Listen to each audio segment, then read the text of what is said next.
sale que diga. Listo. Ya. Listo. Hola, buenas tardes a todas y todos. Estamos iniciando con la sesión 2 del CAEM, los diálogos CAEM.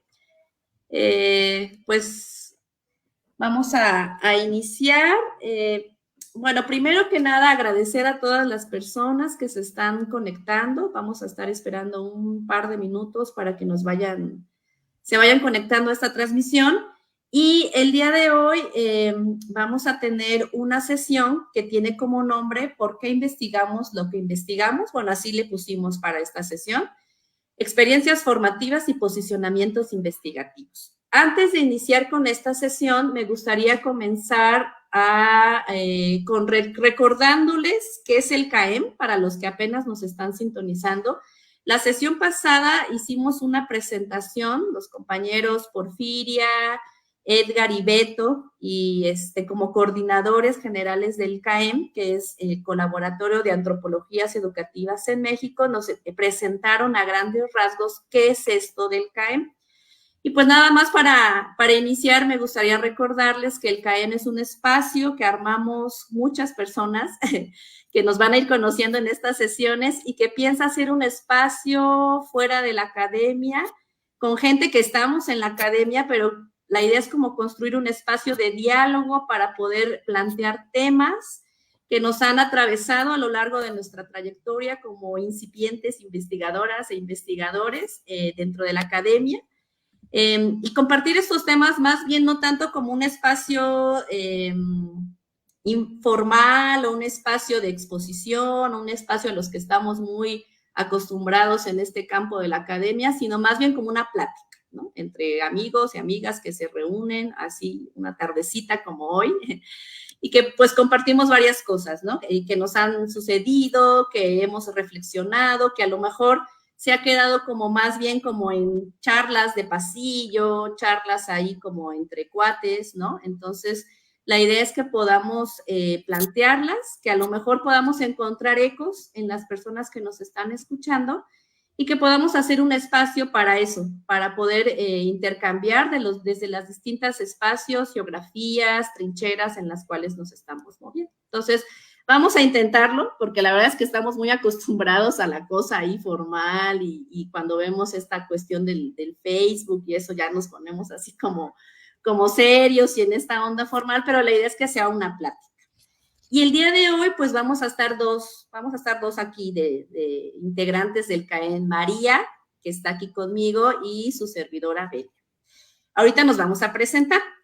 Vamos a estar como coordinadoras, pero nos van a acompañar otros compañeros del CAEM que van a estar charlando. Sin embargo, pues la idea es que se vayan sumando a las personas que nos están viendo desde Facebook y para eso va a estar el chat abierto. Entonces también siéntanse en confianza, por favor, las personas que ya se están conectando, pues que si les surge alguna duda o algún comentario de lo que estamos comentando, pues pónganlo y nosotros aquí lo vamos a tener la posibilidad de leerlos e incluirlos en esta charla. Y bueno, después de todo este chorote de la introducción, bueno, la idea de esta sesión, como les comentaba, tiene como nombre, pues, un poco explorar qué incidencia o qué papel juegan nuestras historias de vida, nuestra vida personal, en las cosas que investigamos, en los proyectos de investigación que emprendemos, puede ser una tesis de licenciatura, maestría, doctorado, o en los proyectos a los cuales nos dedicamos de investigación. O sea, nuestra vida tiene alguna incidencia, lo que nos ha pasado, lo que hemos estudiado, a las personas que hemos conocido, todo esto que nos ha pasado en estos años de vida tiene alguna incidencia y nosotros pues justamente creemos que esta vida tiene mucho que ver con aquello a lo cual nos dedicamos y aquello que investigamos, ¿no? Y entonces, bueno, para esta charla hemos preparado algunas preguntillas por ahí para que platiquemos sobre esto, sobre esta gran pregunta de qué tiene que ver nuestra vida con aquello que hacemos en la investigación. Y pues para esto entonces nos van a acompañar Margarita, Porfiria también, que aquí nos va a ir acompañando, y nuestro compañero Beto Colín. Pues sin más preámbulos, te doy la palabra, María, para que comencemos a platicar. Sí, muchas gracias, Belia, y buenas tardes a todos y todas los que nos acompañan en este día. Como bien decía Belia, este fue un reto para nosotras, un poco salir del formato de lo que estamos habituados a hacer y que justamente estamos de cierta forma tratando de combatir desde este espacio, pues fue un poco complicado, pero el tema nos ayuda mucho porque tiene que ver pues con todo lo que somos, ¿no? ¿Quiénes somos? ¿Por qué hacemos lo que hacemos? ¿Y por qué estamos en el espacio en el que estamos? Y bueno, en las pláticas que teníamos Belia y yo tratando de estructurar esta charla, yo le decía que desde mi experiencia personal, la investigación llegó a mi vida a través de la docencia. Yo estudié enseñanza de idiomas y soy profesora de inglés. También enseño español para extranjeros y la docencia es algo que me gusta y que disfruto mucho. Sin embargo, pues digamos, soy originaria de una zona urbana y pues nunca tuve como mayores dificultades en mi formación, ¿no? Y tampoco prestaba como mucha atención a lo que sucedía con otros compañeros. Sin embargo, en mis primeras experiencias como docente en una universidad pública de aquí de Oaxaca, pues empecé a encontrarme con problemas, ¿no? De relacionadas con mi enseñanza, que inicialmente fueron como muy frustrantes para mí, porque cuando uno se forma como docente, siempre trabajas desde los supuestos, ¿no? Desde lo que se espera de un alumno, desde cómo se espera que reciban cierto material o cierta actividad, y pues te das cuenta de que no, nada en la realidad sucede como te lo plantearon, ¿no?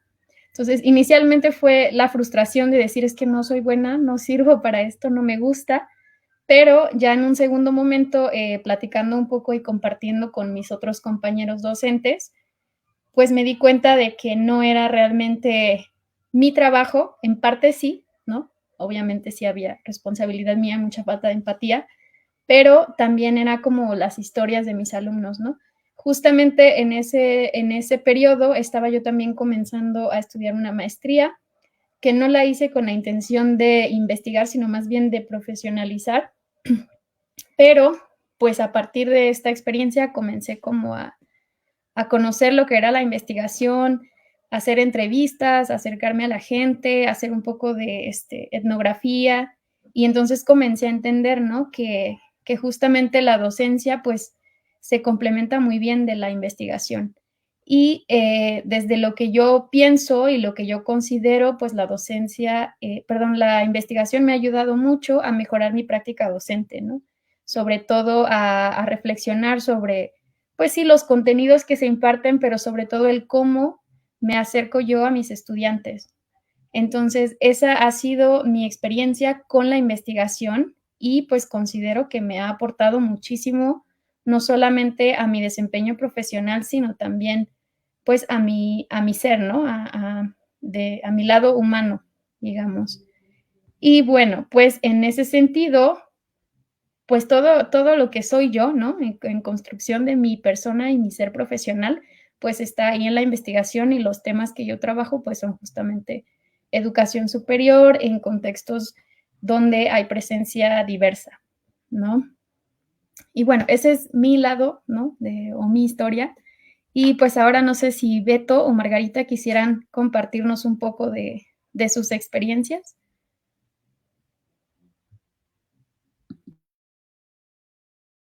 Sí, Beto. Bueno, Margarita, ¿quieres iniciar?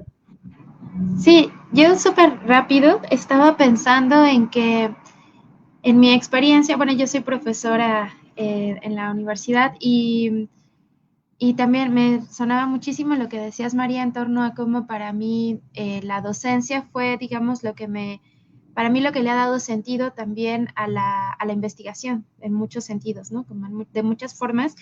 Pero ante la pregunta sobre, bueno, ¿por qué investigamos lo que investigamos y de qué manera nos implicamos y se juega ahí, está atravesada nuestras trayectorias de vida, nuestras formas de habitar el mundo también?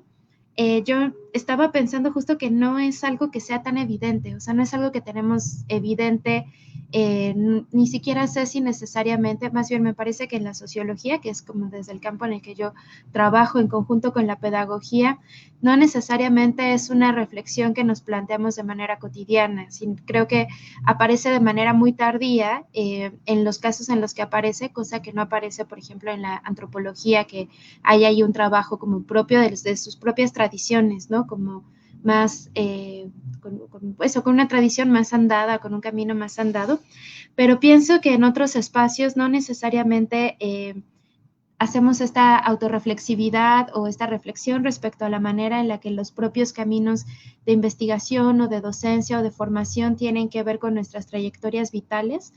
Y por otro lado, también pienso que quizá no son caminos acabados, es decir, la manera en la que significamos y, y nos significan nuestras propias trayectorias vitales y de investigación no están acabadas y van adquiriendo nuevos sentidos a lo largo de nuestro propio proceso, ¿no? O sea, yo creo que justo en los últimos años que me he estado preguntando mucho más, bueno, porque yo trabajo temas sobre educación y educación de adultos y educación popular, que son las cosas que a mí me mueven. Yo siento que no son sentidos acabados, que no es como solamente voltear a ver la trayectoria y decir, ah, bueno, claro, aquí había una línea de interpelación o de sentido vital, sino siento que se van transformando, o sea, voy descubriendo cosas que van significando cosas distintas y al mismo tiempo el propio trabajo de docencia y de investigación me va me va llevando a nuevas preguntas y a encontrar nuevos sentidos también. O sea, yo creo que no es algo acabado y creo que es muy, o sea, que creo que lo interesante es eso, como ir encontrando no un relato lineal, sino más bien aproximaciones que vamos haciendo desde los posicionamientos que vamos teniendo, porque también nos vamos moviendo en el proceso de investigación y el proceso de docencia y de investigación nos va transformando. Entonces, yo quería poner primero eso por un lado y también rescatar la relevancia que tiene de ir reconociendo, por otro lado, estas significaciones y la manera en la que nuestras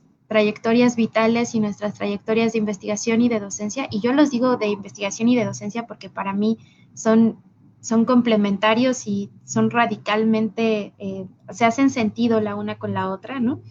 Eh, Pienso que también es importante cómo los vamos a reconociendo en términos de la manera en la que reconocemos cómo nos posicionamos interpretativa, analítica, políticamente, ¿no? Yo creo que ahí sí hay algo que es necesario subrayar cada vez más, ¿no? Hacer esos detenimientos para considerar de qué manera nuestras trayectorias y nuestros posicionamientos también nos posibilitan o nos impiden mirar ciertas cosas, ¿no? Yo creo que ahí hay muchas cosas que pensar y yo cerraría solamente subrayando esto que me gustó mucho de lo que decías, María, en términos de cómo pensar la docencia y la investigación como dos procesos que en nuestros casos, como lo escucho contigo y me hace todo el sentido, se entrelazan, se nutren y se significan, o sea, como ir acompañado, el que vayan acompañando hace que uno y otro tenga sentido para mí.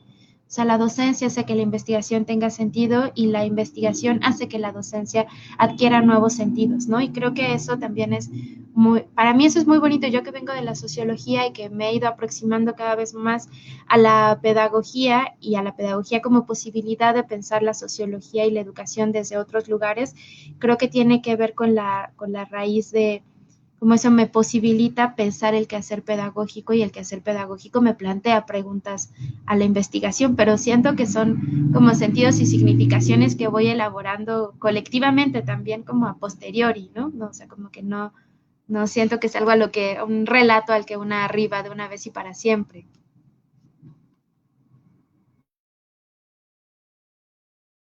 Sí, gracias, Margarita. Escuchamos a Beto, ¿te parece, Belia? Y después retomamos ideas, ¿sí?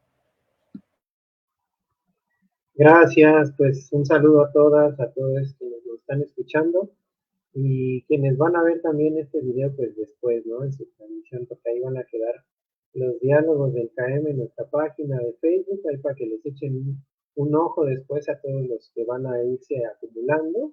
Y pues esta sesión es muy importante en términos también del reconocimiento de las personas que nos estamos involucrando para hacer este canal de difusión, de divulgación que tiene que ver no solamente con la especificación de temáticas en el área de la antropología, la pedagogía, la sociología, sino sobre temas como este crucial que nos vuelve a poner, digamos, en el centro de una discusión que a veces parece que ya está dada, es decir, el sujeto que investiga ya de por sí tiene que explicarnos cómo llegó a estas conclusiones, cómo llegó a estos elementos, pero no es tan así. Es decir, en los procesos formativos de la academia convencional, se puede suponer que el sujeto que investiga siempre va a plantearnos o va a platicarnos quién es ese que está escribiendo tal cosa, ¿no? Cómo lo está viendo, cómo lo está pensando. Pero en realidad es que no tanto, no tanto. Es decir, todavía los dificultades, las trabas del positivismo y de la ciencia más cuadrada, pues ha dominado la idea de que hay que descentrar esa idea del sujeto, ¿no? Entonces, a veces escribimos las cosas, las hacemos, etcétera, pero quién sabe quién sea la persona que hizo, dijo, interpretó de tal forma. Entonces, aquí la importancia de pensar esto de por qué investigamos lo que investigamos tiene necesariamente que ver, como ustedes lo dijeron al principio, con quiénes somos, ¿no? ¿Cuál es la historia que cargamos en nuestras pieles, en nuestras formas de vivir y de habitar ciertos territorios y de cómo eso nos ha configurado para tener una visión, una forma de trabajar, una forma de acercarnos a ciertos fenómenos y estudiarlos desde un posicionamiento que, como decían Margarita, es los significados van cambiando y se van redescubriendo a medida que uno va abordando nuevas líneas de investigación, nuevos trabajos, acercándonos a nuevas personas, ¿no? Y eso tiene un valor muy esencial que hay que ponerlo en la reflexividad. Y uno de los apartados que a lo mejor no tampoco se hace mucho es cómo estos posicionamientos tienen escena en el texto, tienen escena en la forma de escribir. Es decir, nuestras tesis en otras áreas, en otras dimensiones, la sociología, la ciencia política, etcétera, yo no creo que todas tengan un apartado donde se explique que yo vengo de tal formación, de tal escuela, me pasaron tantos procesos y que por eso ahora miro las cosas así. Yo creo que no. Y es una deuda, pienso también, con cómo pensamos la ciencia desde el compromiso, la ciencia de otras maneras para evidenciar desde ese texto etnográfico, desde ese texto científico, vamos a ponerlo también, puede ser, pero que ahí se plantea quiénes somos. Y eso creo que hay que irlo modificando en los espacios de formación que tenemos con nuevos estudiantes, con a lo mejor jóvenes que quieran involucrarse en estos campos. Creo que sí es una responsabilidad de nosotros una vez que ya lo tenemos identificado como una ausencia, ¿no? Del corpus, del hacer investigación, del hacer metodológico, esta presencia del investigador en tanto historia y de cómo está observando. Y no solo es para plantearlo en términos de yo centrado en la tesis, ¿no? O sea, de que yo soy tan bueno que tengo esta historia y por eso lo vi así, sino más bien para tener claves y posiciones que enmarcan nuestras formas de interpretar el mundo, de habitarlo, y que tienen que ser explícitas a través de eso. Eso me parece muy político y por lo tanto creo que por eso ha estado excluido de manera sistemática de los procesos de investigación más formal, ¿no? Yo sé que hay otros campos mucho más abiertos, desde la educación popular o desde posgrados, que no están enclavados en la institucionalidad formal, que sí están explorando mucho más esto que tiene que ver con el sujeto, ¿no? Se investiga. Y eso pues ya abre una beta muy interesante para irlo construyendo, porque a pesar de que se piense que en la antropología ya tenemos mucho tiempo haciéndolo, etcétera, pues igual y no tanto, ¿eh? En las escuelas de formación igual y no se enseña tanto. Por ejemplo, en mi caso yo recuerdo mucho que hice un prólogo a la tesis de licenciatura donde hablé un poquito de mí, porque me parecía un poco eh, pues fuera de lugar que se leyera toda la tesis sobre el mundo que se quería investigar, de la educación, de los pueblos indígenas, de los proyectos comunitarios en educación, etcétera, pero no se supiera quién es la persona que está escribiendo. Entonces puse ahí un prólogo como de unas páginas nada más para explicar cómo llegué a eso, quién soy, y a lo mejor eso puede ser que ayude en términos de la comprensión de cómo estamos viviendo incluso esas investigaciones, ¿no? Es un poco como que la idea que me ocurre para plantear sobre el por qué investigamos lo que investigamos. Sí, justo, bueno, sí, puedo comentar porque para que no se pase otro comentario. Yo decía, cuando los estaba escuchando, decía, ¿y cómo les fue a ustedes? ¿Cómo fue ese proceso? Ahorita que dices, Beto, yo decía, ¿y cómo te fue? O sea, pusiste ese prólogo, pero no te lo pidieron, entonces, o sea, fue más bien como tú una cuestión que decías, pues no, tengo que decirlo, ¿no? Finalmente, pero no, o sea, ¿cómo te fue? Pues en tu comité te dijeron algo, porque justo pensaba lo que decía Margarita, depende de la tradición disciplinaria en la cual fuimos formados y nuestra propia trayectoria. Yo me imaginaba ahorita con lo que mencionan, bueno, ¿y a ustedes cómo les fue? O sea, ¿cómo se dieron cuenta en su proceso, ¿no? de formación académica que lo que eran y lo que han sido tenía importancia, ¿no? Un poco Margarita dijo, bueno, la docencia, mi quehacer docente justamente me ha permitido hacer esos entrecruces. María ya nos compartió un poco su caso particular, pero cómo está este elemento no dado de darse cuenta, ¿no? Que la historia de lo que somos tiene incidencia en lo que investigamos les pasó. O sea, yo les comparto un poquito, aprovechando que tomo la palabra, que en mi caso, como en la licenciatura, tuve una asesora antropóloga. Yo no soy antropóloga de formación, yo soy lingüista, y en la lingüística la verdad es que en los años que yo estudié, que fue como hace 10, 15 años, esa parte del posicionamiento, pues no, efectivamente no era algo que se estuviera ni en las disciplinas de las humanidades, ni en el caso específico de la escuela en la cual yo me formé, de lingüística, ¿no? Pero como mi asesora era antropóloga, me dijo, es que tienes que colocar, ¿no? Como un poco quién eres. Yo la verdad es que lo hice un poco más bien como sugerencia, no lo tenía como algo así como reflexionado ni nada. Fue hasta que llegué a la antropología en la maestría, en donde el posicionamiento de quién es el que investiga y como toda, bien como dices, Beto, ¿no? Como toda esta tradición que al menos en la antropología supuestamente se ha estado reflexionando del sujeto o la sujeta que investiga, la escritura, la crisis de representatividad y la autoría, y como toda esa onda que ha pasado a la antropología, fue hasta la maestría en donde el lugar que yo ocupaba, ¿no? Las relaciones de poder, y eso se hizo un poquito más evidente, o yo empecé a pensarlo, y fue colocado como parte, ahora sí también un poco tu pregunta que decías, o tu punto para reflexionar, como algo de la introducción, del lugar nada más, ¿no? Bueno, es que, ¿quién eres? ¿Desde dónde hablas? Tu lugar de enunciación, pero llegó como a su máximo esplendor, por decirlo, hasta el doctorado. O sea, vamos a ir pensando que llegó hasta después, en mi caso, en donde empecé a trabajar un tema que estaba directamente implicado con mi vida, que era el normalismo, ¿no? O sea, mi mamá es maestra y mis tías fueron maestras, ya están jubiladas, y hasta que justamente se conectó de manera más directa, fue cuando dije, claro, o sea, lo que yo viví de manera personal tiene una incidencia en por qué estoy investigando esto, y no solo eso, sino también se vuelve un elemento que me permite tener algunas ventajas epistémicas finalmente, ¿no? Que ya podríamos pasar después a ese otro tema que implica que estés tan implicado, ¿no?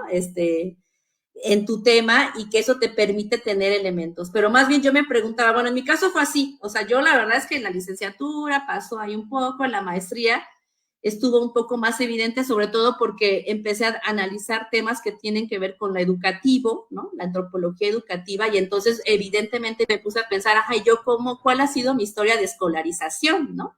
Estoy analizando la escuela, bueno, y en mi vida, ¿qué papel ha jugado la escuela, ¿no? Que también es un ejercicio un poquito, no sé cómo les ha pasado eso, pero pues sí es duro, ¿no? Cuando analizas algo, pero lo analizas en tu vida, después es como, híjole, pues no está afuera, ¿no? Sino también lo has vivido. pero fue hasta muchos años después cuando ya con algunas herramientas, evidentemente que sí tiene la antropología, pero tampoco es que sea algo que en todas las escuelas de formación antropológica sea un elemento central. Eso también me he dado cuenta, ¿no? O sea, lo tiene como disciplina la antropología, pero las escuelas de formación, al menos en la antropología, no necesariamente toman ese elemento que pueda ser tanto, como dice Beto, pues lo escribes en tu introducción y se queda, ¿no? Como la pequeña anécdota, ¿no? Que tú se sucedió de tu vida y lo que sea, o lo conviertes como un elemento propio, como otra herramienta y otra fuente más de investigación, ¿no? Que ahí ya entraríamos después a otra discusión de, bueno, la historia de vida puede convertirse en una herramienta heurística en las propias investigaciones, ¿no? Entonces, más bien yo decía, bueno, ¿y a ustedes cómo les fue? O sea, ¿cómo descubrieron eso en su propia trayectoria, ¿no? Como escuchándolas y escuchándoles.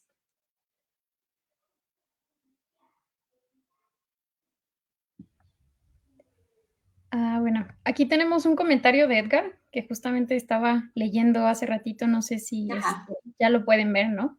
Sí, él, aparece ya.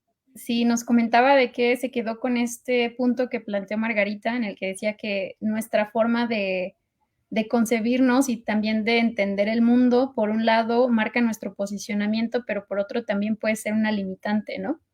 Y bueno, voy a tomar esta idea como para plantear otra, ¿no? Que justamente por eso es importante también que esta parte de nosotros aparezca en algunas de las investigaciones que hacemos, porque también eso puede permitir que las otras personas entiendan desde dónde nosotros estamos planteando lo que estamos planteando, ¿no? Creo que es algo bien importante. Y ahorita que los escuchaba y que estaba pensando también en mi propia experiencia, como decía Belia, para mí sí fue parte importante en mi tesis de maestría, por lo menos, esta parte de mi ser, pero creo que no lo integré, digamos, en el trabajo hasta que sí lo hice ahora en mi tesis doctoral, pero ya con otra mirada y con otra guía también, ¿no? Y pensaba que esta tradición positivista, como ya nos decía Beto, pues ha sido tan fuerte que incluso nos ha limitado en cuanto a la expresión. Y pensaba en el lenguaje y en la forma en la que redactamos y que se ha redactado tradicionalmente, que es el impersonal, ¿no? O sea, desde ahí estás marcando tu distancia con lo que estás haciendo, cuando esa distancia es meramente una ilusión. O sea, no puedes desprenderte de todo de lo que estás diciendo porque finalmente es parte de ti.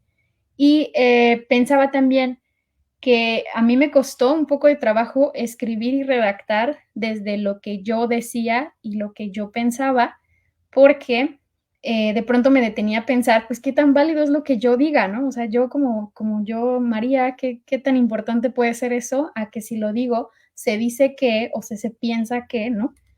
Y pues esa es una de las cosas también que encuentro y que justamente con estas nuevas metodologías que están surgiendo y que están ahora emergiendo y que están cobrando mucha fuerza, pues yo creo que se debe de aplaudir, ¿no?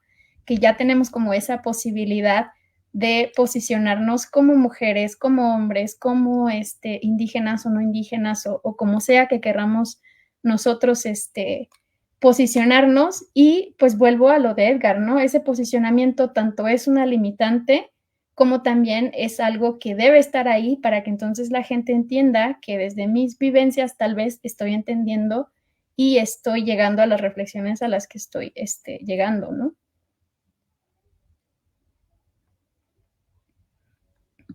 Yo quería seguir con lo que está hilando María y lo que nos proponía Edgar.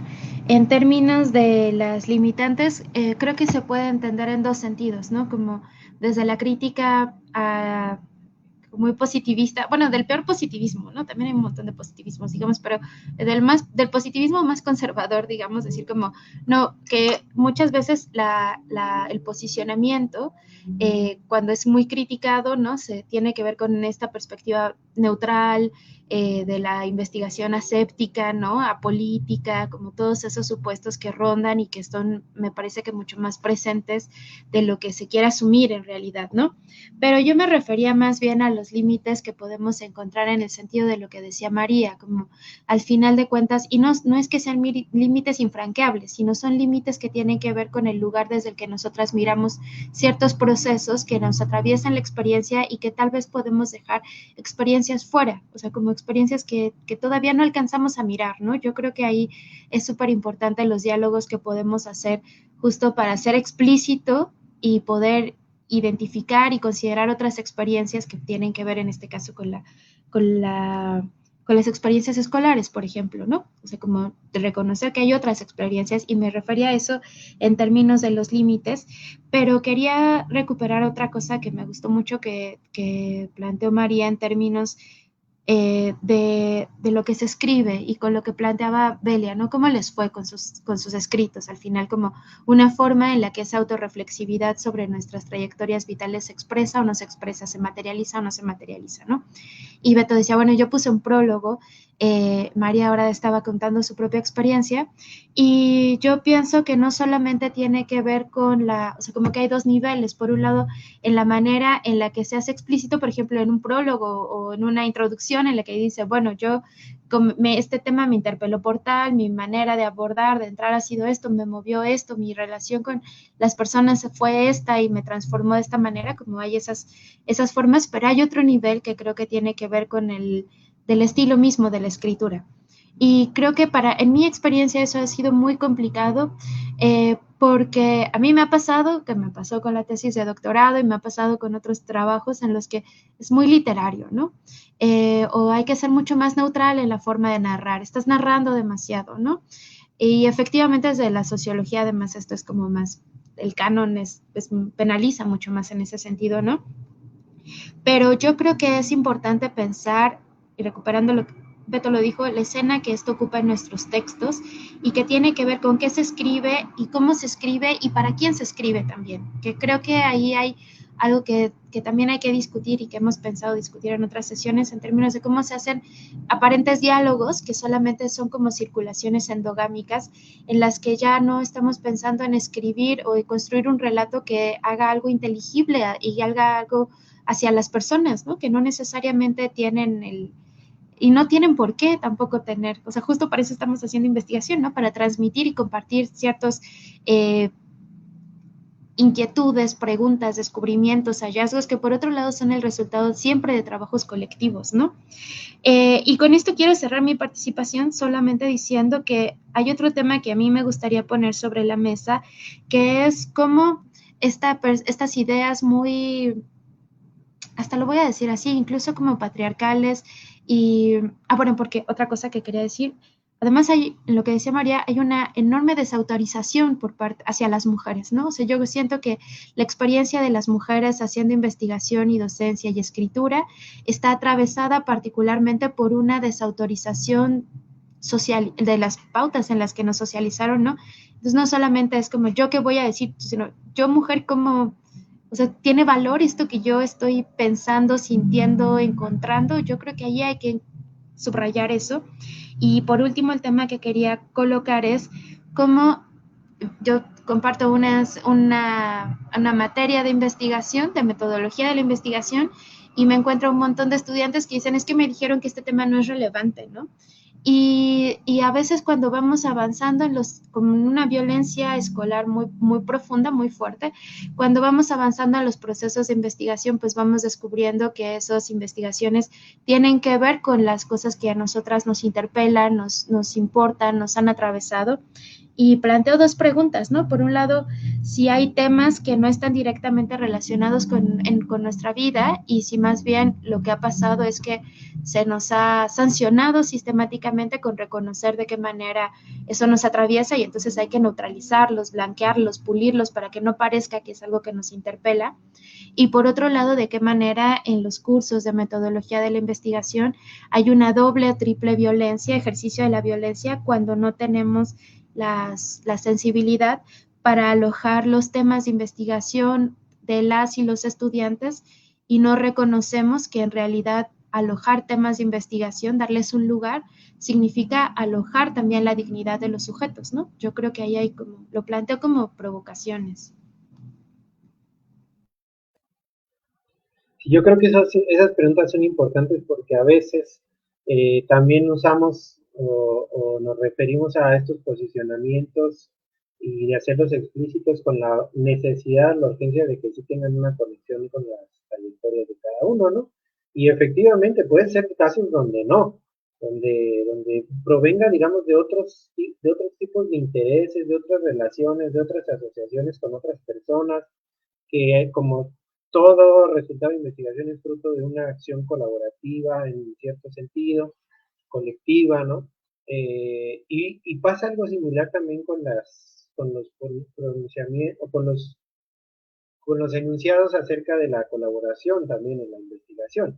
Es decir, he sido muy sincero con mucha gente y le he dicho, ok, cuando hablamos de etnografías colaborativas, críticas, activistas, etcétera, yo digo que no, igual no es para todos, ¿no? O sea, es como, hay como unos casos específicos donde es útil remarcar estos posicionamientos y más que hacerlos como enunciados que marquen nuestra investigación como prácticas concretas en el hacer investigación, no, tampoco es para todos, o sea, hace tiempo, por ejemplo, estuve en un congreso de jóvenes investigadores y nos juntamos gente de toda Latinoamérica, éramos como 50, y ya pues hubo una discusión sobre la horizontalidad en la investigación, y pues yo vi a varios de ellos como muy sacados de onda, por ejemplo, desde el ámbito de la museografía. ¿Cómo vamos a hacer esta investigación haciendo trabajo desde el ámbito de la museografía? ¿Cómo vamos a hacer esto desde el ámbito de la arquitectura social, ¿no?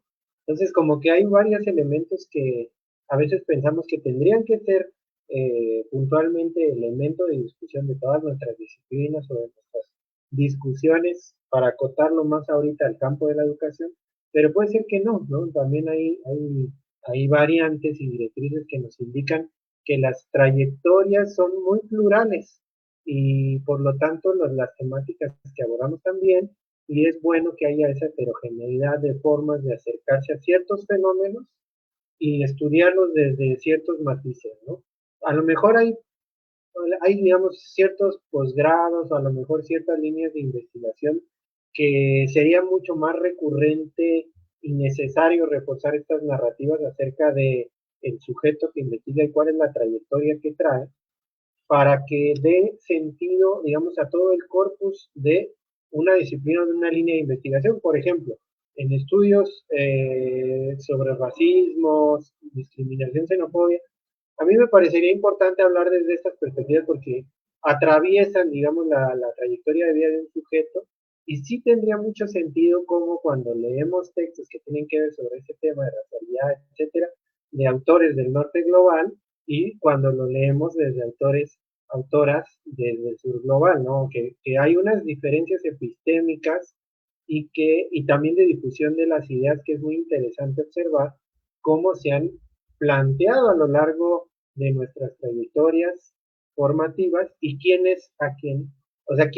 a quienes leemos, con quienes nos formamos, y después cuando hacemos esta pregunta de dónde proviene, pues vemos esta contradicción, ¿no? Entonces, es interesante plantearlo también en esos términos de la discusión o la disputa de las ideas en un orden global y quiénes son los que están enarbolando esos discursos, quiénes son aquellos que tienen esta posición de privilegio y de poder que postulan unas ideas más que otras. En el caso, por ejemplo, de los hombres, pues obviamente más, ¿no? La academia de por sí es patriarcal y pues entonces va a orientar mucho más las ideas de los hombres y también de ciertos hombres, ¿no? También en ese marco de relaciones de poder.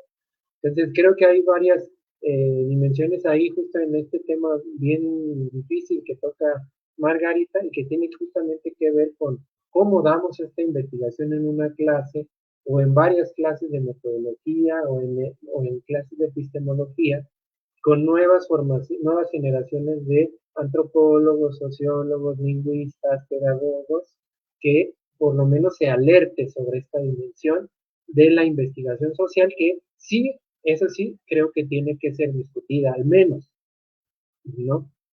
Todavía no creo que tengamos así como que la necesidad por obligación de plantearlo, porque como decías, puede ser muy diverso, pero sí por lo menos de ponerlo ahí en el plato de la discusión cotidiana. Sí, porque, bueno, también pensaba un poco, trayendo a colación lo que mencionaba Margarita al inicio, ¿no? O sea, es como que la trayectoria no es algo que esté dado, ¿no? Sino que se va reconstruyendo, ¿no? A lo largo de nuestra vida en sí. Y la historia personal, ¿qué sentido tiene en esto que hacemos? También yo pensaba ahorita que decías, bueno, habrá temas, ¿no, Beto? ¿No? Temas en donde tiene más sentido o con sujetos o sujetas específicos, pero también yo pensaba, pero también el propio proceso de reflexividad de la persona, ¿no? Que, o sea, como un proceso ya más individual que implica rastrear tu propia historia, o sea, como así como no está dada la trayectoria y elegir colocarlo como un elemento central de posicionamiento y todo lo que han mencionado, pues también implica de elección personal de en qué momento estás para poder mirarte hacia ti mismo, ¿no? O sea, y hacer ese ejercicio autorreflexivo y ya después colocarlo como un elemento central en la disciplina en la que te encuentres y cómo escribir, o sea, como partiendo también de una elección y un momento de vida específico de las personas, en donde te encuentras para poder hacer ese ejercicio, o ese momento o esa experiencia que te permita justo tener, pues esa articulación entre tu vida y lo que haces, ¿no? O sea, partiendo incluso desde ahí, pero sí tendría que pensarse a los que estamos en espacios, como decía Margarita, de formación, o donde estás, sí, como espacios con otras y otros, ya sea clases, cursos o también talleres, bueno, ¿qué papel tendría que tener central esto, ¿no? O sea, tendría que discutirse medianamente, tendría que explicitarse, si se explicita dónde, pensando en que la academia que ya mencionan muy bien, que es una academia a pesar de los giros y las nuevas propuestas, estas metodologías que mencionaba que María, o experimentales, o textos experimentales, pensemos en los etnográficos y eso, que sigue sancionando, o sea, sigue sancionando al sujeto y a la sujeta que investigue sus particularidades, ¿no? O sea, y eso lo vemos, y supongo que lo hemos visto en nuestra trayectoria, de qué tanto fue un elemento central en nuestra formación, dejen eso, y que ha sido un elemento de discusión, porque muchos de estos puntos, bueno, en mi caso los he discutido más como parte central de algunas materias, de algunos cursos en donde fui formada, pero no forma parte del plan de estudios como sí lo forman otras materias teóricas, metodológicas, sino como que es algo que sigue siendo marginal, ¿no?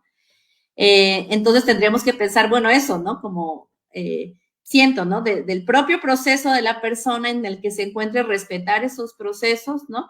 Pero también pensando ya en los espacios institucionales donde nos movemos, ¿no? Que son formativos en muchos casos, ¿qué papel tendría que jugar? Yo sí también considero como Beto que al menos discutirse, ¿no? ¿Cómo se va a explicitar? Si se explicita en tesis, ¿no? Doctorales, de maestría o de lo que sea, ya es otro nivel de discusión, pero que al menos se diga que no, o sea, el sujeto que está investigando, la sujeta que está investigando, tiene implicaciones y históricamente quiénes han podido y quiénes no, o sea, como esta otra parte que menciona. Entonces, nada más como retomar ese elemento. Y tenemos aquí un comentario de Porfiria en el Facebook que nos sigue. ¿Lo leemos? Ya está poniendo, ¿verdad? En la pantalla. Bueno, Porfiria nos menciona que el posicionamiento es crucial, ¿no? Porque proporciona claridad y transparencia en el proceso de investigación, ayudando a otros a entender el enfoque y las posibles sesgos del estudio. A partir, ya se movió. A partir de lo que nos comparten, podemos enunciar que es una declaración de la perspectiva, enfoque o postura que adopte el investigador respecto al tema que está investigando. Este posicionamiento puede influir en la manera en que se abordan las preguntas de investigación, la metodología y la interpretación.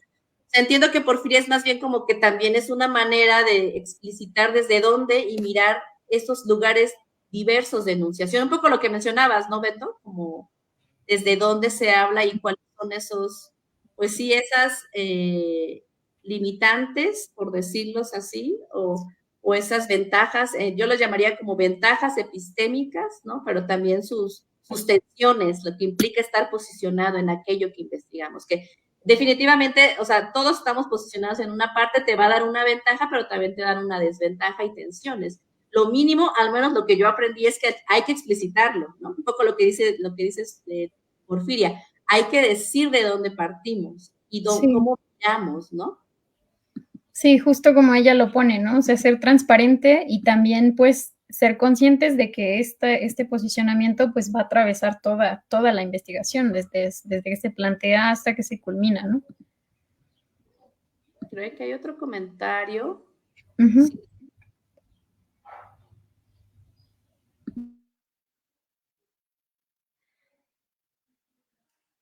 Siento que estoy viendo cortado o no. A ver, dice, no, ¿verdad? Así está. Conchita, gracias, Conchita. Ella nos menciona, hacemos investigación con todo lo que somos y sentimos, con nuestras historias, con nuestros cuerpos. Que no se explicite ya es otro asunto. Es interesante ver cómo se cruzan y nos atraviesan las interseccionalidades. Pienso que sin duda dichas experiencias tienen implicaciones epistemológicas y metodológicas. Claro, o sea, un poco como las escuelas de formación, algunas priorizan, creo que es un poco, o sea, sabemos que es un lugar marginal, podemos partir de ahí. Y hay algunas disciplinas, pienso, ¿no? O sea, ustedes ya me dirán que han tenido un poquito más de camino en reflexionar algunos de estos elementos, pero no necesariamente en convertirlos como espacios de discusión epistémica, que es lo que yo mencionaba, ¿no? O sea, un poco les comparto, yo me acerqué a esto de las historias y cómo la historia personal puede tener implicaciones epistemológicas y cómo puede uno utilizarlo para poder, o sea, como una fuente más de conocimiento en las investigaciones.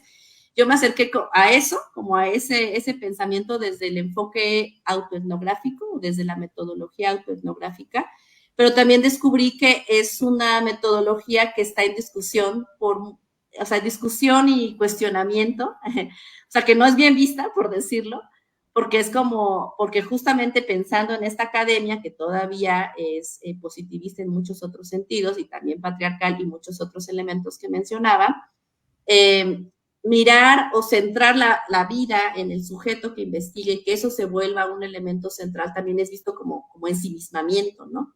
Cuando finalmente lo que alude más bien es esto que dice Conchita, pues es que todo lo que sentimos y lo que somos va a estar siempre implicado y también cómo lo manejamos a nuestro favor, ¿no? O sea, cómo se vuelve una herramienta explícita, pero no solo explícita, sino que visible y una fuente más de muchas otras que se utilizan, al menos en la antropología, pensemos, como la entrevista, la observación participante, ¿no? O sea, es otra más y es válida. Y eso le ha costado, en el caso específico de la autoetnografía, pues le ha costado poder dialogar y poder ser eso, científica, entre comillas, ¿no? Entonces, pues no sé qué quieran comentar sobre esto de qué lugar entonces tendría que tener, ¿no? O sea, tendría que formarse, tendría que haber materias, tendría que discutirse simplemente, es chamba de cada uno de los que estamos en estos cursos que mencionaba Margarita. Digo, no, yo sé que no hay una respuesta, ¿no? Pero ¿cómo vamos pensando, pues, no? O sea, como... Yo creo que sí, definitivamente tendría que ser parte de la formación, porque incluso si nos remontamos a los testimonios, tanto míos como los de ustedes que están aquí, todos dijimos, nos llegó o nos surgió o alguien nos compartió o nos solicitaron ponerlo, ¿no? Y al final de cuentas siempre estamos como que pues siendo guiados por alguien más. Entonces, en este sentido, quienes enseñamos este tipo de materias, pues yo creo que es parte bien importante, ¿no? De ir enseñándoles a los chicos que parte de quiénes son ellos, pues obviamente va a estar siempre en lo que están haciendo, ¿no?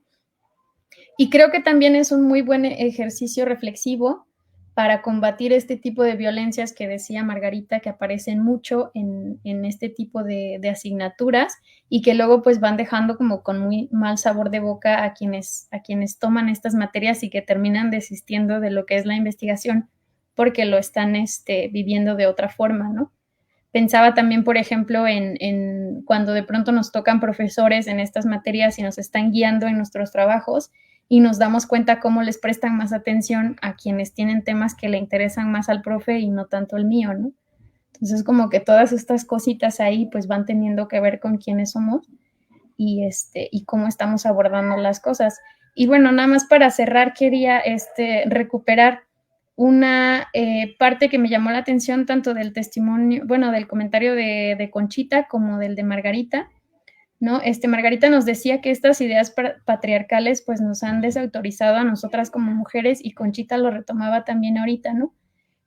Un poco silenciando no solamente quiénes somos, sino también lo que sentimos y lo que vivimos, ¿no? Durante los procesos de investigación y que de cierto modo pues terminan afectando o repercutiendo en lo que estamos haciendo. Pensaba en esta dimensión afectiva y cómo de cierto modo pues va marcando o va, digamos, dificultando nuestra visión, ¿no? Como una de estas cuestiones negativas de nuestros posicionamientos. Y yo pensaba en mi trabajo como docente y cuando me toca hacer investigación con gente con la que trabajo muy de cerca y que pues sí, o sea, realmente termina afectando muchísimo lo que hago y lo entiendo y soy consciente, pero pues parte de eso tiene que aparecer ahí porque pues justamente va a contribuir a este tipo de sesgos, ¿no?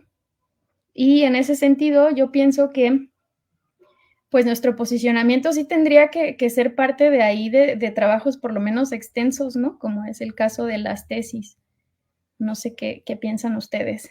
Digo, siempre termina siendo como o el prólogo o el locus de enunciación o esta parte de las limitaciones, pero yo considero que sí es importante que esté y entonces cuando nos toque enseñar este tipo de materias, pues también hablar, ¿no? De estos temas y enseñar pues que hay un lado muy humano de la investigación y no nada más cosas muy técnicas de saber cuándo es entrevista y que es un método tal y todo esto, ¿no?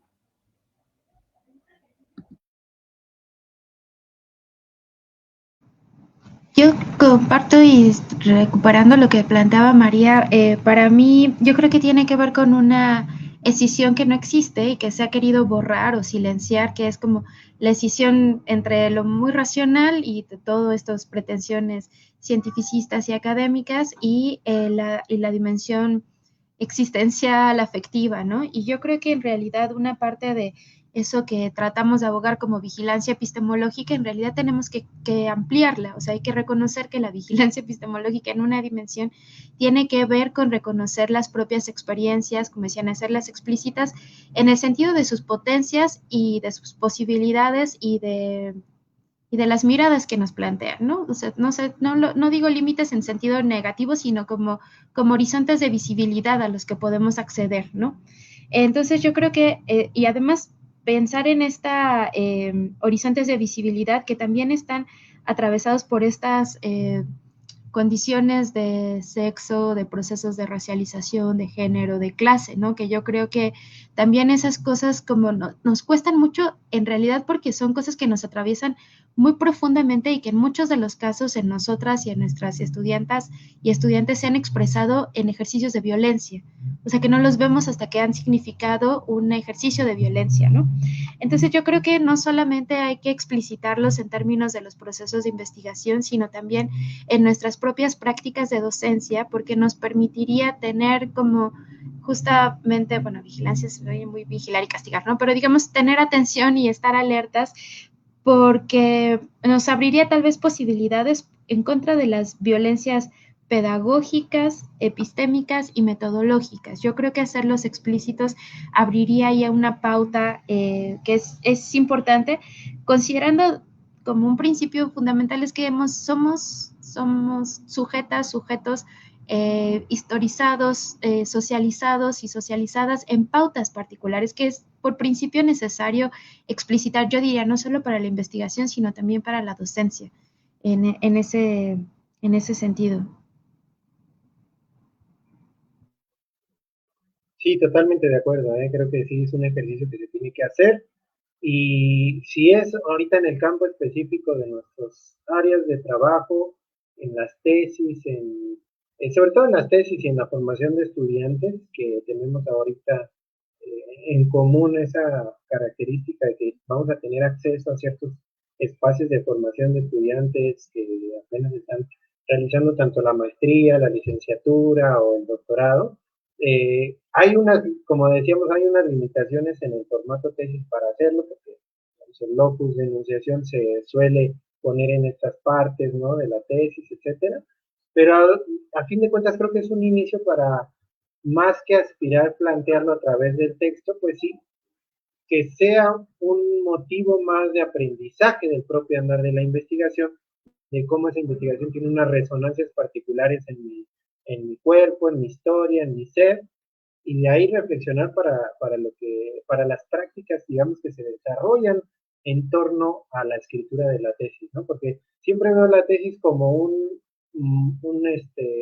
pretexto para hacer otras muchas cosas que bordean ese proceso de investigación y que tiene que ver más con relaciones cara a cara con personas, con sujetos, con redes, con colectivos, con organizaciones, con comunidades, que ahí se puede desarrollar de mejor manera en prácticas concretas ese reconocimiento del yo y ese locus de enunciación a través del hacer, del acompañamiento colaborativo, de implementar otros proyectos, es decir, todo eso va delineando ese trabajo de investigación y de cómo el sujeto se inserta en esa investigación y al final sí también reconocer que eso acarrea o trae una serie de condicionamientos que marcan una visión y excluyen otras, ¿no? Eso también ya está bien, creo que es parte de. Me acuerdo que el año pasado en mi examen de grado, uno de los miembros del jurado preguntó, pero tú reconoces que hay un sesgo en tu interpretación sobre el profesorado. Yo dije, pues sí, obviamente, porque tengo una posición política a favor de la gente, ¿no? Es obvio que la tengo. Entonces ese sesgo existe y es parte del análisis que llevamos a cabo con los actores subalternos o no, con los que generalmente trabajamos en el campo de la educación, que es el que nos reúne hoy. Entonces hay que aceptar también esas contradicciones porque estamos enunciando y haciendo estas prácticas a través de una máscara que es la institucionalidad de la academia y que posibilita unos encuentros, posibilita unos diálogos y también evita ciertas cosas, ¿no? Es decir, o bloquea ciertas cosas que se tienen que hacer desde otro lado, no desde el horizonte académico, y que a lo mejor ese posicionamiento y ese reconocimiento del sujeto puede ayudarnos a tener mayor claridad sobre qué sí hacer a lo largo del trabajo de investigación que esté enmarcado en la tesis y qué otras cosas se pueden hacer por fuera de ese proceso. Pero sin duda sí creo que tenemos esa responsabilidad una vez que ya lo hemos planteado acá, discutido y en los espacios de formación que tenemos, de evidenciarlo, de ponerlo en las trayectorias de las y los estudiantes con los que trabajemos. Creo que ustedes tienen más experiencia de eso que yo, entonces ojalá y sea un camino por el cual podamos recorrer y que de alguna manera nos ayude a combatir estas nociones, como ya decíamos, viejas de ese positivismo que más anclado, ¿no? Por el que se ha planteado en la academia. Y creo que a lo mejor puede ayudar a que en el futuro tal vez la academia no vaya a cambiar, pero nuestras disciplinas o nuestras formas de hacer pedagogía y de enseñar ese viacrucis de la investigación, sí.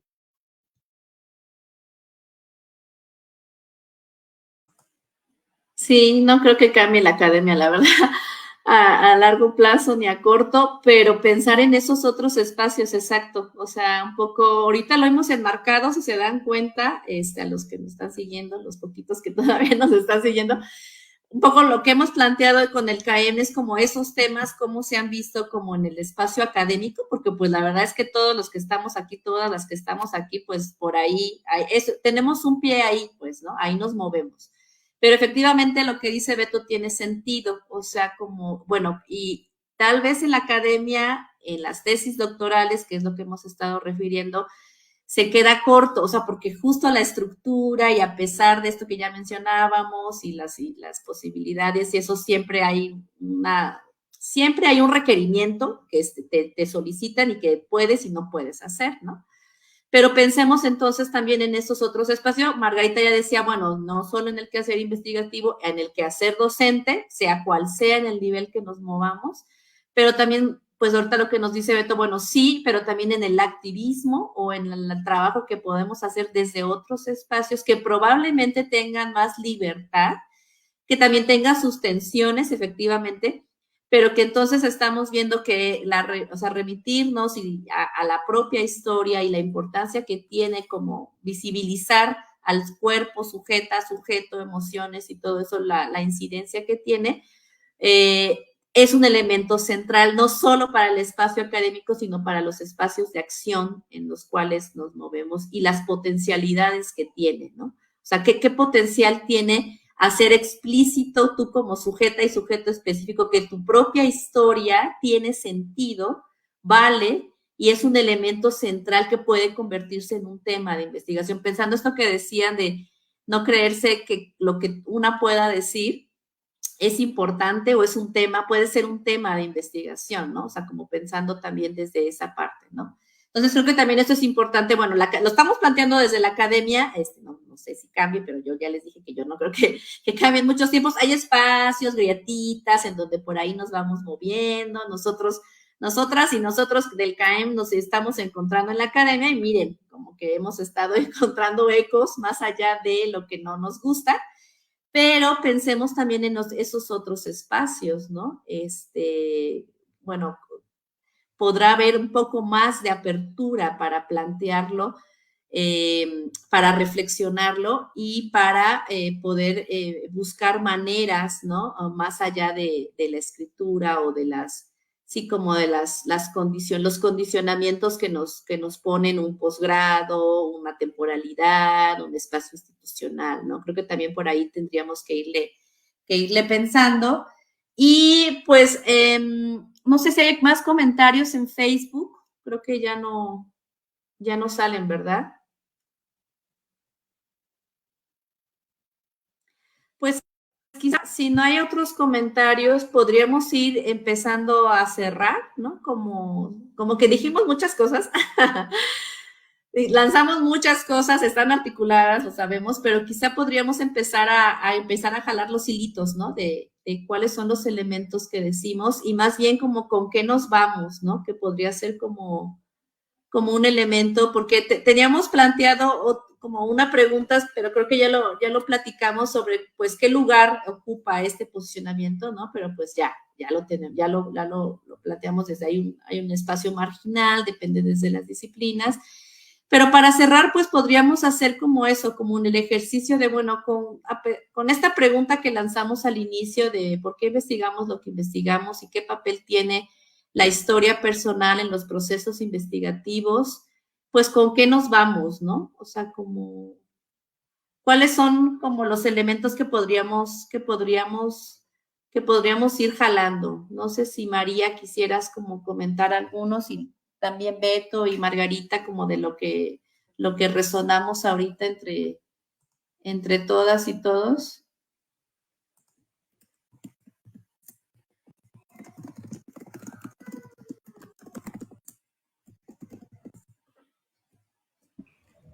Igual, sí, sí, Beto, adelante. Bueno, igual me adelanté tantito, sí, solamente, pues justamente que fue una de las primeras provocaciones que quisimos también traer aquí a colación del CAEM, que va a tener pues otras preguntas, otras reflexiones en torno a discusiones más o menos como las que tuvimos el día de hoy y que sí tiene que ver, o por lo menos yo me llevo, con la idea de lo que planteamos acerca de cómo atraviesa este eje, como decía Conchita, sobre la disposición de estos procesos atravesando nuestros cuerpos, nuestros seres, nuestras historias, y cómo eso tiene un resultado y unas líneas muy particulares en torno a cómo vemos la metodología, la epistemología, cómo la pensamos, cómo la desarrollamos, cómo hacemos cosas más allá de la tesis para llevar a cabo esos posicionamientos como banderas, digamos, de nuestra lucha en el campo de la academia y más allá, Creo que eso no se tiene que soslayar, no, y me quedo también con que tampoco es una regla, es decir, que pues también los procesos son muy heterogéneos y ojalá que contribuya ese elemento, hacerlo explícito, enunciarlo y tejerlo a través de nuestra investigación. Cuando nosotros y nosotros la encontremos sentido también, ¿no? Y que eso devele otros elementos más allá de solo la investigación en el canon de los científicos, etcétera, que a lo mejor nos queremos alejar un poco de ese paradigma, ¿no?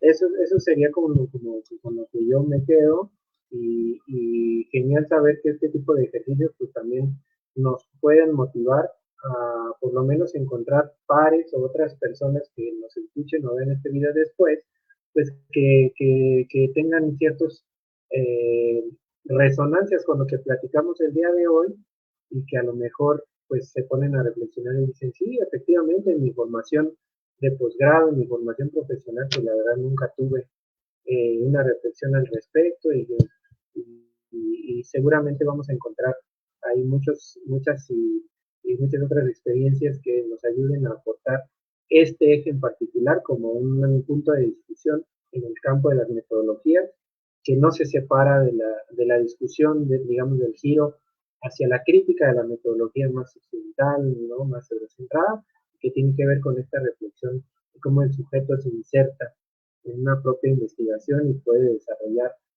vínculos o esfuerzos mucho más allá de lo que nos pintan en las disciplinas convencionales en las cuales nos fuimos formando, ¿no? Solo eso.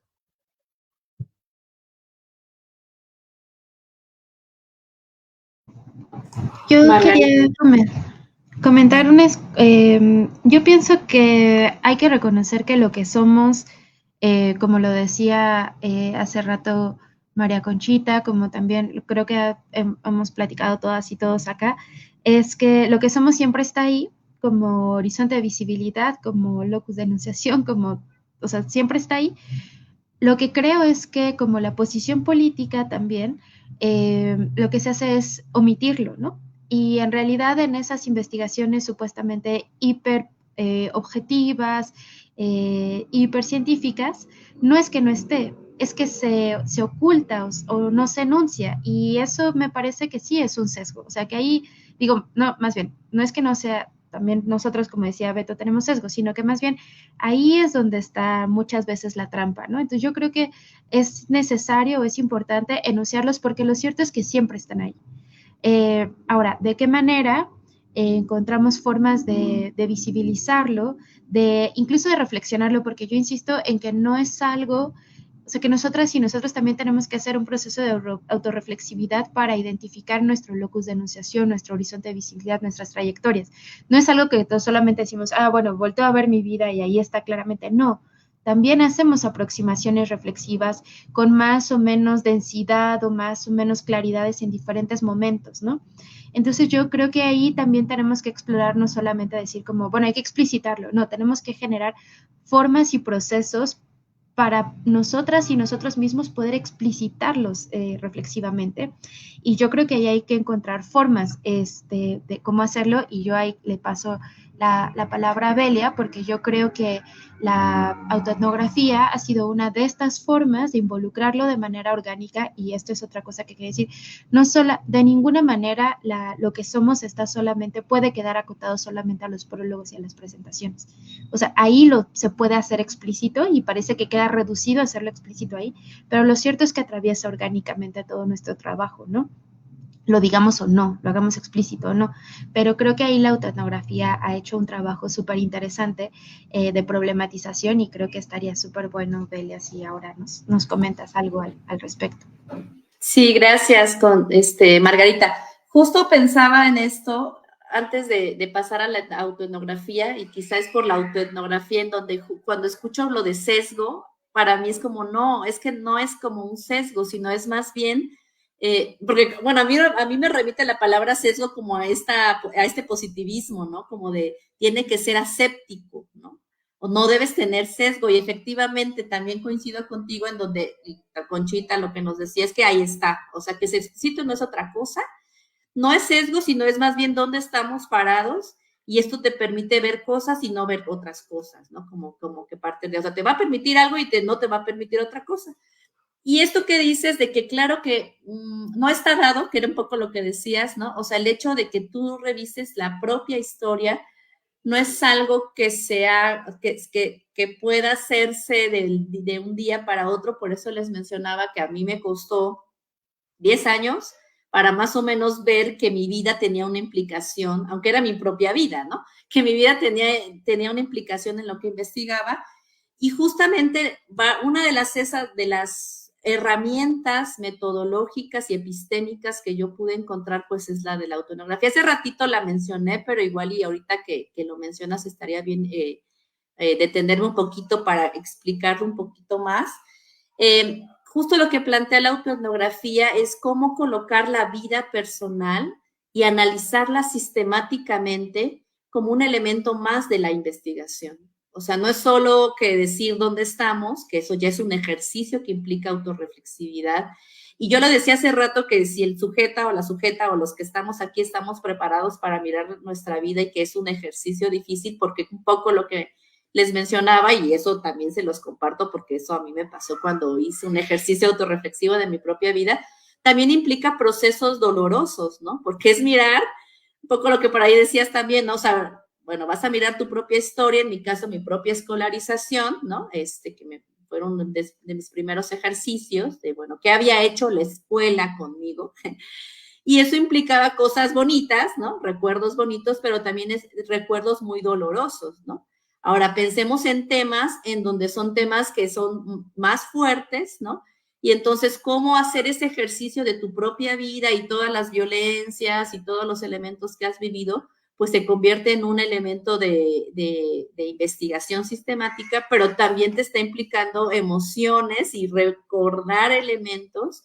Y también eso no es fácil, por eso también mencionar lo que hacer un análisis sistemático de la propia vida ha implicado, en muchos casos implica pues acompañar con procesos terapéuticos, porque después es como hacer tu ejercicio terapéutico de tu propia vida, ¿no?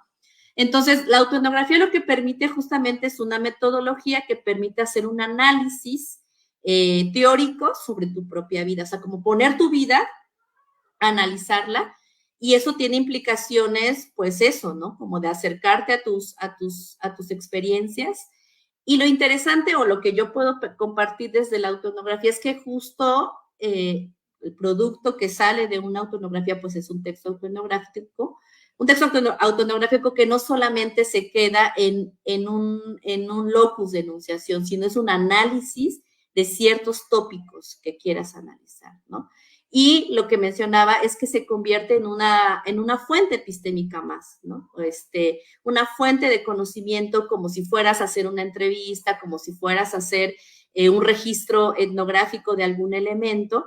Y entonces, no solo es la anécdota, no es solo contar tu vida como un espacio anecdótico, sino es una fuente epistémica más, que te permite reconstruir algún tópico más allá, porque tampoco es que se queden solo en tu vida, sino la historia de escolarización puede remitir al sistema educativo nacional de una época, ¿no? Un poco como comparte con la perspectiva del enfoque biográfico, no como una vida personal, te permite dar cuenta de algo más estructural.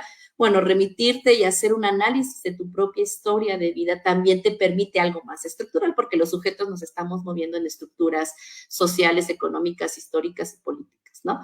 Entonces, esa es una de las ventajas que yo he encontrado en la autoetnografía, que justamente no solo se queda en un elemento de revisión personal, sino cómo esa vida personal puede dar cuenta de aspectos más estructurales, vividos desde una experiencia particular, ¿no? Que es un poco como la gran discusión de cómo la vida de los sujetos específicos pueda dar cuenta de aspectos más estructurales, que lo comparten junto con los enfoques narrativos en la investigación cualitativa, ¿no? Entonces, creo que ahí lo que yo he podido ver es que la autoetnografía lo que ha permitido es que en términos de escritura, que es lo que mencionaban, pero también en términos de elemento de investigación, es una herramienta más dentro de la investigación. Y entonces no se acota a eso que mencionaban, que es un prologuito o un lugar de enunciación, una introducción, sino es parte de la investigación. y creo que esa puede ser una salida, bueno, para los que quieran entrarle a su vida, si quisieran, porque también un poco lo que decíamos, pues es una elección, ¿no? O sea, pues es una elección que te lleva la propia vida y en los propios procesos reflexivos, y también el hecho de decir, quiero colocar mi vida, ¿no? Como hacerla pública y ponerla como un elemento más, ¿no? Y si estoy preparada o no para poder hacerlo, pero que te permite, desde elementos teóricos, poder validarlo como un elemento metodológico más, ¿no? Y les digo esto de que comentaba hace rato de validarlo, porque sí ha habido una discusión, o sea, hay investigadores cualitativos o desde un enfoque más cualitativo que cuestionan a la autoetnografía precisamente, porque pues es como les mencionaba, es como decir, es que te estás poniendo a ti mismo y es como mucho tú, y entonces voltear a verte nada más a ti, ¿no? Cuando finalmente es como, bueno, pero soy un sujeto social finalmente, una sujeta histórica, que me van a atravesar ciertas violencias, pero también otras no. Un poco pensando en esto que decías de qué tan difícil es hacer también ese ejercicio de, bueno, dónde nos encontramos, pero también qué privilegios tenemos, y eso va a ser muy diferente en cada uno de nosotras y nosotros, ¿no? Entonces, para mí ha servido para eso, ¿no? Para poder descentrarlo en solo una anécdota o un prólogo o una introducción, sino colocarlo como un elemento importante, de categoría heurística más de la investigación y un elemento epistemológico más de del propio proceso investigativo. Pero me costó eso, como 10 años, ¿no? De poder trabajarlo, y yo lo que hice fue un primer ejercicio, yo no me atrevo a decir que hice una autoetnografía, ¿no? Un primer ejercicio autoetnográfico, porque también las circunstancias de vida en las que me encontraban fueron como cruciales, ¿no? O sea, como que se conjuntaron. Y ahí, pues, también las personas que estuvieron dándome seguimiento teórico, por decirlo, que en este caso fue Susan Street, como una de las grandes exponentes de la autoetnografía en México, pues fue como la que me dijo, mira, por aquí hay una beta que podrías explorar. Y en el momento en el que estaba de mi carrera académica, lo intenté y salió un ejercicio autoetnográfico, pero la ventaja que le miré en ese momento fue eso, ¿no?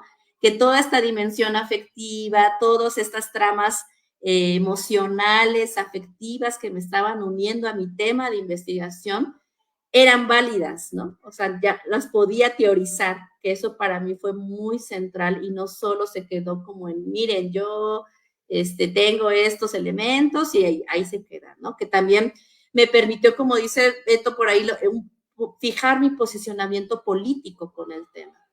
Y tenía ya elementos como más teóricos de decir, miren, estos autores, pues, si nos vamos al campo ya como de la academia y lo que tiene que tener una tesis doctoral es, miren, estos autores plantean que que colocar mi vida, también es un elemento que puedo teorizar, ¿no? Entonces creo que esa puede ser un ejercicio, digo, no es la única, ¿no? Hay muchas otras herramientas metodológicas y teóricas que están en discusión, es que hay que decirlo, porque están en discusión, ¿no? O sea, para algunos puede ser, es que no, o sea, fue ponerte a ti de protagonista y hablar de tu vida y dejar a las otras y otros que estaban más, que pudieron haber sido retomados, pero en mi caso es como parte justamente de, sí, claro, porque soy una sujeta también social, histórica, específica, que puede tener elementos y puede ser un elemento más dentro de los procesos investigativos, ¿no? O sea, sí, sabemos que estamos posicionadas, pero también es eso, es una ventaja epistémica. Y yo ahora lo encuentro también más con sentido cuando tengo alumnas, ¿no? O asesoradas que están sumamente implicadas con su tema, como en el caso de maestras que investigan sobre sus propios temas, y es claro, o sea, tu propia experiencia de vida, de docente, tiene sentido y puedes utilizarla. Y para ellas es como, entonces mi propia experiencia, ¿no? Es como, es un elemento más de la investigación y puedo teorizarla, y ahí es cuando también veo, ya no solo en mi caso, sino ya en estos procesos de formación, específicamente con el caso de maestras, que pues claro que van a hacer análisis de su propia trayectoria, donde han estado trabajando 10, 15 años, pues tiene todo el sentido, ¿no? Es como, claro, mi propia trayectoria y lo que yo sé en estos 15 años como docente tiene un espacio en una investigación de maestría con las características que le solicitan en los espacios de posgrado, ¿no? Entonces, para mí ha sido un elemento central. Creo que es una salida para esto que mencionaban de cómo poderlo descentrar solo en una mera acotación en términos escritos y en términos teóricos. O sea, hay gente teorizando sobre esto que ha tenido su lucha, ¿no? O sea, su lucha en el campo de la investigación cualitativa y que, bueno, también en México, pues también creo que tiene todo sentido por los diferentes actores y actoras que se mueven en el campo de la investigación y que cada vez más se vuelven también se entran a posgrados y estudian sus propios contextos. Eso también se ha dado a raíz de eso, ¿no? Que gente que está estudiando sus propios contextos, ¿no? Práctica docente, sus propios contextos en donde se mueven, sus propias comunidades, etcétera. Eso les ha permitido, bueno, en la poca experiencia que he tenido formando a personas, ¿no? En el campo de la investigación antropológica en específico, ¿no? Entonces, esa es una posibilidad, seguramente hay otras, y estaría bueno irlas compartiendo si por ahí alguien nos escucha y conoce alguna otra, pero creo que esa es una posibilidad para poder ampliar estas discusiones que hemos tenido.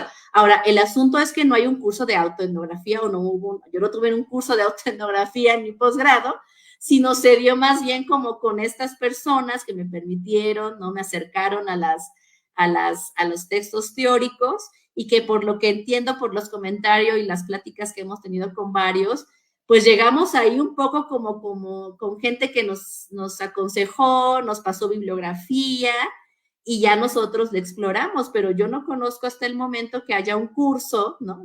Incluso de autoetnografía de manera formal en un posgrado. O sea, sí hay seminarios y diplomados que justamente lo presenten como una metodología más, o un abanico, ¿no? Pensemos, un abanico más para aquellos que estamos formándonos y que nos hace sentido, ¿no? Que efectivamente quisiéramos empezar a tener estos procesos reflexivos. Yo más bien llegué como por mi propia historia, mi propia vida y la gente que afortunadamente estuvo por ahí guiarme, ¿no?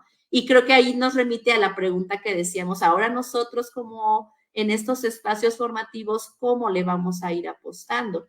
Y desde qué herramientas, ¿no? Entonces, eso era un poquito lo que les quería comentar. Y pues hay que ver que también como otra herramienta tendrá sus posibilidades y sus limitantes, ¿no? Y ya como herramienta, ¿no? Como tal, como cualquier otra herramienta metodológica de cualquier otra disciplina. Pero a mí me hizo sentido, ¿no? Para darle un lugar más allá de el lugar de enunciación o el posicionamiento.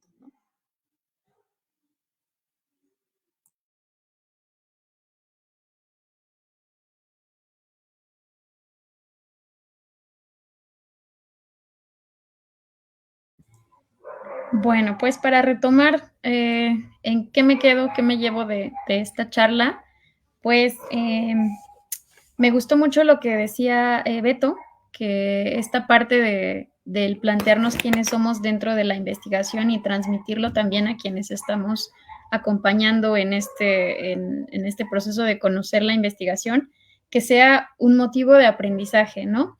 Y también, pues, es un proceso de autoconocimiento, ¿no? Porque estamos descubriendo cosas de nosotros mismos a través de lo que estamos indagando. Y creo que ese es como un muy, muy buen ejercicio. Y bueno, creo que eso es lo que me quedo después de esto. Y también recalcar, ¿no? Que es importante que esté, es importante verlos, leerlos y acompañar y guiar a quienes están aprendiendo para que también lo hagan, porque entonces así vamos a lograr ver como esos pequeñitos cambios, ¿no? De la aceptación a estas secciones, si queremos verlo así, de los trabajos de investigación. Y pues una preocupación que me quedó hace ratito que decía Margarita, que hay muchas preocupaciones personales en torno a la escritura de estas secciones, porque siempre estamos pensando que se está tendiendo a lo literario. Y yo pienso que pues inevitablemente tiene que ser así, porque no es un escrito que pueda ser sustentado por otro autor. O sea, no puedo decir, lo que vivió esta persona lo estoy viviendo yo. O sea, es literario, pero no por eso pierde valor, ¿no? Y creo que eso es algo bien importante también que tenemos que empezar a entender desde la academia, ¿no? Que el hecho de que tenga otro sentido diferente o quizás una forma de redacción distinta a la escritura académica no le resta ningún valor, ¿no? Porque finalmente es la experiencia de vida de un sujeto, ¿no? Pues eso Sí, sería. Uh-huh. definitivamente tiene que tener otra forma, ¿no? O sea, y miren, aquí hay dos preguntas y un comentario que nos hacen en Facebook para cerrar y también para ir retomando. Una pregunta, ¿no? De Liz de la Cruz. Gracias, Liz. Dice, hola, ¿qué lecturas nos recomiendan para adentrarnos sobre el locus de enunciación? Mientras va empezando la pregunta y nos van compartiendo ahorita sus lecturas, o vamos ahorita pensando, les leo el comentario que sigue. Es de Lili Almanza. Gracias, Lili, por seguirnos en la transmisión. Ella dice, al escucharles y reconocer mi propia experiencia, considero que investigamos lo que investigamos porque ahí nos reencontramos con nuestras raíces, nuestros territorios, nuestras propias historias, nuestros andares de vida, nuestros sentires e inclusive nuestros miedos. Sí, yo recuerdo mucho que María Bertelli, con la cual tuve posibilidad de dialogar y formarme, ella siempre decía, es que son como obsesiones, ¿no?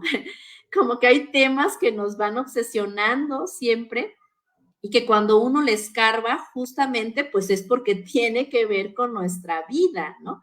Y esto de escarbarle me remite también a lo que hace rato ya mencionábamos, que no es algo, o sea, es algo que implica este proceso de por qué yo estoy tan obsesionada con ciertos temas, por qué me gustan estos temas o por qué me inclino por esto, pues implica ese proceso de, bueno, sí, o sea, una cosa es mi vida, pero otra cosa es hacer ese análisis que implica, ¿no? Entonces, efectivamente, Lili, ¿no? O sea, nos conecta con todos estos elementos, ¿no? Con quiénes somos finalmente, dónde vivimos, a qué le apostamos, ¿no? Y eso, también nuestros propios miedos, como mencionan, o como María decía, pues nuestras obsesiones, ¿no? O sea, ¿por qué llegamos a los mismos temas, ¿no?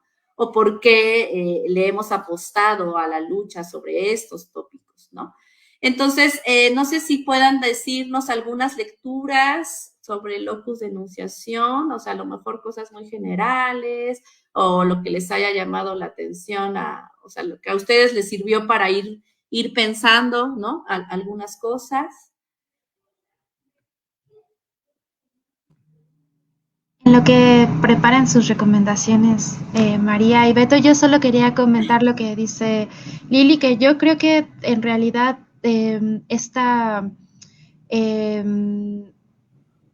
como esta tendencia que me parece que sigue siendo hegemónica dentro de la academia y dentro de los procesos de formación, de no reconocer la experiencia de los les sujetes, en realidad tiene que ver con la expresión de un montón de formas de violencia, ¿no? O sea, qué es lo que es digno de ser investigado, de qué formas debe de ser investigado, qué sujetos tienen derecho a hablar, sobre qué sujetos, ¿no?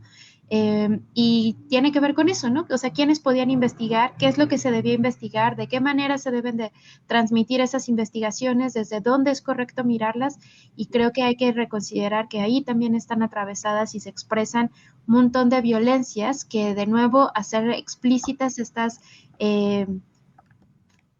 vidas, ¿no? Nuestras vidas, devela esas experiencias y nos permite, dentro de otras cosas, en términos pedagógicos, metodológicos e investigativos, ser mucho más cautelosas con la reproducción de esas formas de violencia en todos esos niveles.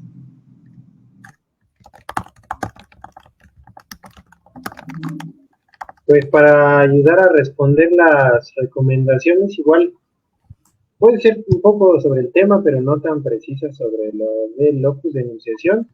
Pero, por ejemplo, para acercarse a la autoetnografía, seguro Bedia los conoce, este escrito para no morir, bitácora de una militancia de María Eugenia Vázquez Perdomo. Ese puede ser una buena recomendación sobre un ejemplo concreto. Y más a estilo de manual, o bueno, no de manual, pero sí de acercarse a ese punto. Pues un libro que también creo que es bastante conocido, ¿no? Que se llama Autoetnografía, una metodología cualitativa.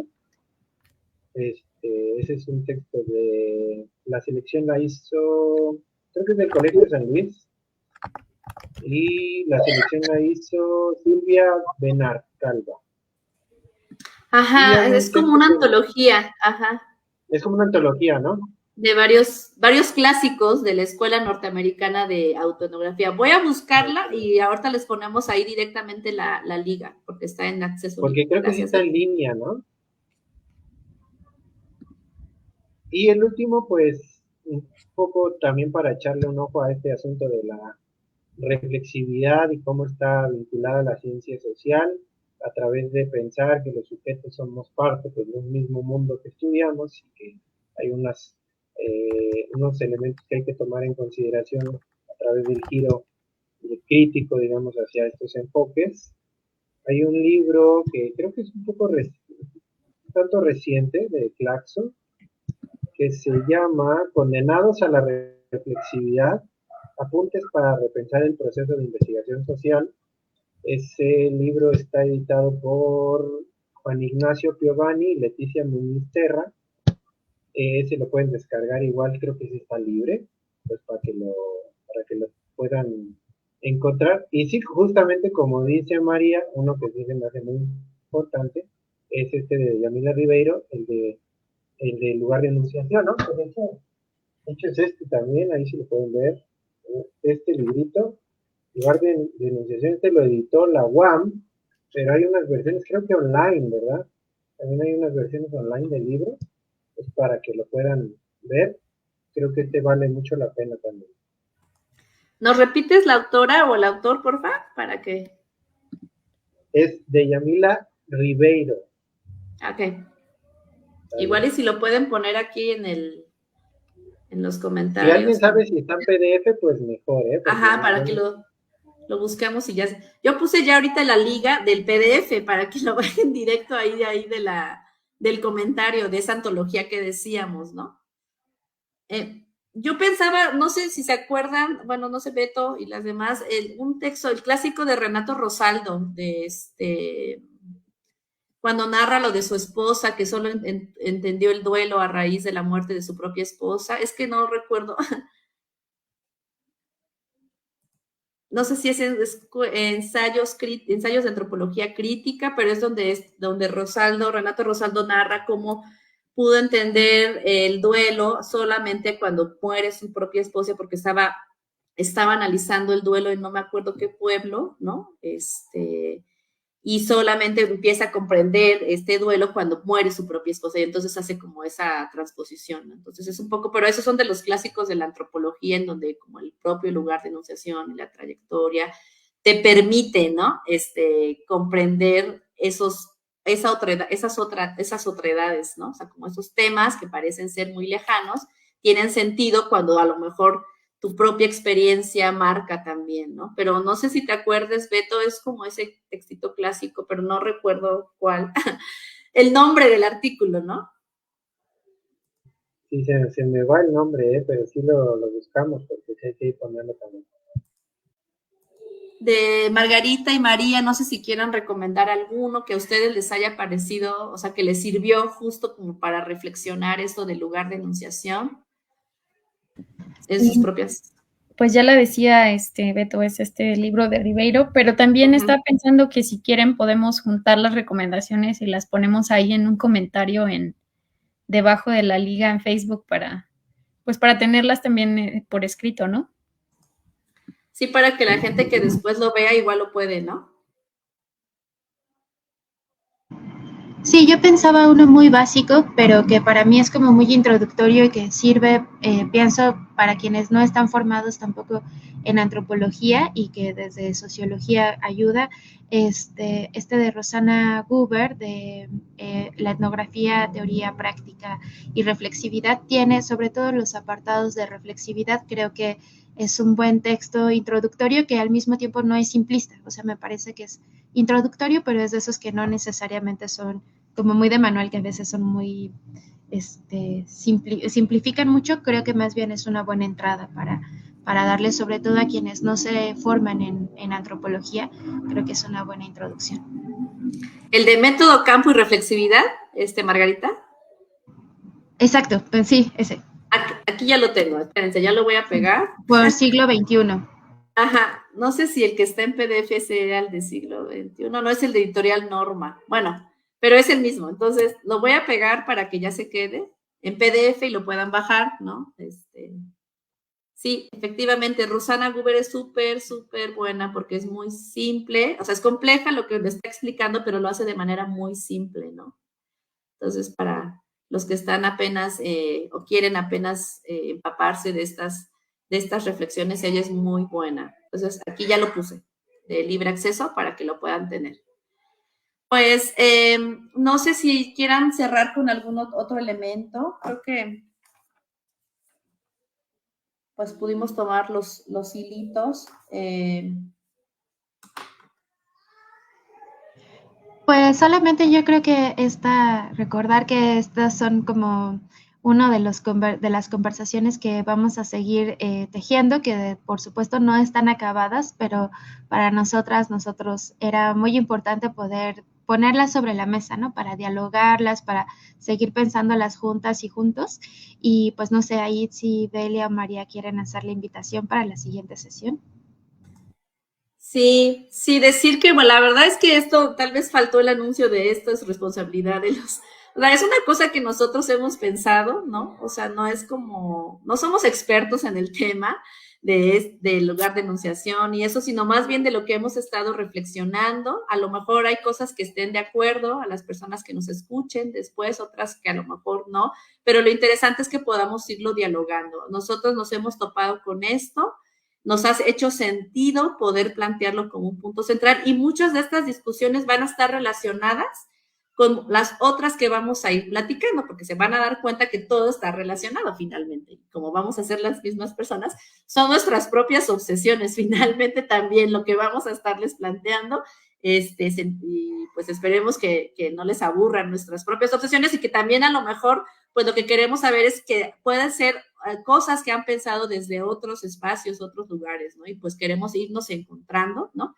Y bueno, la próxima sesión va a ser dentro de 2 meses. Recuerden que nuestros diálogos son cada 2 meses, es cada bimestre, y va a ser el miércoles 11 de septiembre de 5 a 7 de la tarde, hora México, y tiene como título Trayectorias académicas, ¿cómo investigamos? ¿No? Aquí, si se dan cuenta, se parece un poquito a por qué investigamos lo que investigamos, pero lo que queremos ahora abordar, ya después de que planteamos esta sesión de qué onda con nuestras historias de vida, es más bien cómo nuestra formación ya en particular ha estado o repercute o marca nuestro quehacer investigativo o nuestro quehacer pedagógico en muchos casos. Perfecto, gracias. Ya tenemos aquí el cartelito que después vamos a ir circulando conforme vaya pasando los días y nos vayamos acercando. Va a ser por el mismo canal aquí de Facebook del CAEM, entonces también para que nos vayan apartando, por favor, en sus agendas, vayan circulando la página de CAEM.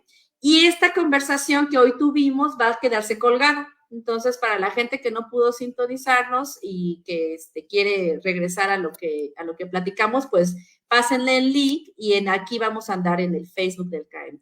Vamos a ver si podemos después bajar los videos y a lo mejor pasarlos en canal de YouTube, donde es un poquito más fácil como irlos recuperando, pero si no, en el Facebook del CAEM van a quedar colgadas.